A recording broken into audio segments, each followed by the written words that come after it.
The World This Weekend. This is Sean Lay. Hello. The Swiss have rejected a proposal to introduce what would have been the world's highest minimum wage. In the next year or so, they'll hold another referendum on a much more radical idea, a minimum income for everyone, whether in work or not. In case you think it's some kind of utopian socialist fantasy, it has been tried in the United States of all places in the late 60s and early 70s. Advocates included the free market economist Milton Friedman. To discuss it, we brought together Kitty Usher, former Labour Treasury Minister, now Managing Director of Tooley Street Research, and to make the case for a minimum income, Sam Bowman from the free market think tank, the Adam Smith Institute. Rather than having lots of different types of welfare that are designed for, are you out of work, various different circumstances that people have, let's merge all of these things. Let's merge virtually everything to do with income and just give people a payment. If they're out of work, it doesn't matter if they're out of work or in work. What matters is how much they get. So if you earn nothing at all, your entire income will be this basic income, or some people call it a negative income tax. If you get a job, you slowly taper that away. If you merge everything like this, you can get rid of a lot of the confusion and perverse incentives that exist in the system right now. If you do this, what you can do is strengthen workers' bargaining power because they have something to fall back on, because it's very clear, it's simple, it's much cheaper to administrate, and you give people this top-up to improve their welfare if they're on a low-paid job. On the basis of what you're saying then, you are talking about a flat rate minimum below which no one should fall, whether they're in work or not. Correct. Yeah.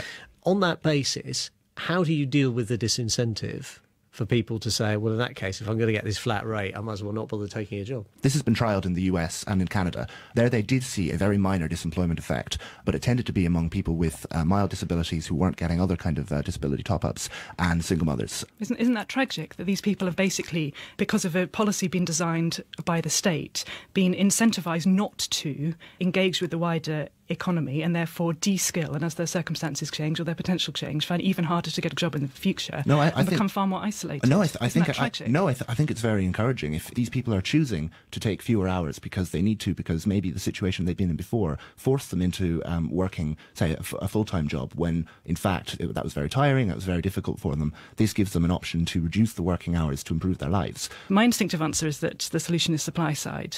If skills are, far more in demand and far more necessary, then each individual needs to know what they should do to get themselves on a path to access the higher paid and higher productivity jobs.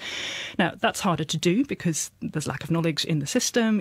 Often people don't even know what training to get, and if they do, they haven't got time to do it, and it's the people with the least time that most need it, and so on. But it's also the most progressive policy because it can transform life chances, and raising the minimum wage, important though it is, even by a large amount, as we're currently seeing in the referendum in Switzerland, won't actually fundamentally transform the position of that household, whereas managing to retrain to get to a substantially higher paid job, even if it's over a 5 or 10 year horizon, will substantially change the position of that household and of their children. Not everybody can upskill. Not everybody has the intelligence to upskill or the background to upskill. If you can't do that, if your job, for example, because of automation, if your abilities just cannot allow you to compete, then what do you do? And that raises an interesting question about the future of the economy. If we are going towards a more automated economy, will there be enough jobs for people? And if there aren't enough jobs, will there therefore be an inevitable desire to have some kind of economic system that still pays people because they still have to exist? I think people have been making that argument for at least 50 years. There was a sort of body of thought in the post-war period that we'd only all have to work a few hours a day in the bright new utopia of a technology-driven economy, and that was sort of progress in a kind of,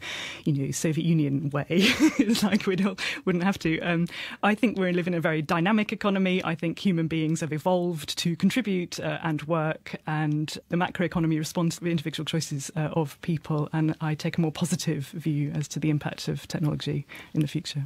I mean, I'm a huge techno-optimist. Technology is the best thing in the world, and we have to remember that all of these automations, all these technological advancements increase the global share of wealth enormously. Globalization increases the global share of wealth. There's no question that overall this is a good thing. The question is the distributional impact of this. And so I think it's perfectly possible that in, say, 100 years or 50 years, we reach a stage where there is a large portion of the population that cannot do work more cheaply than a robot.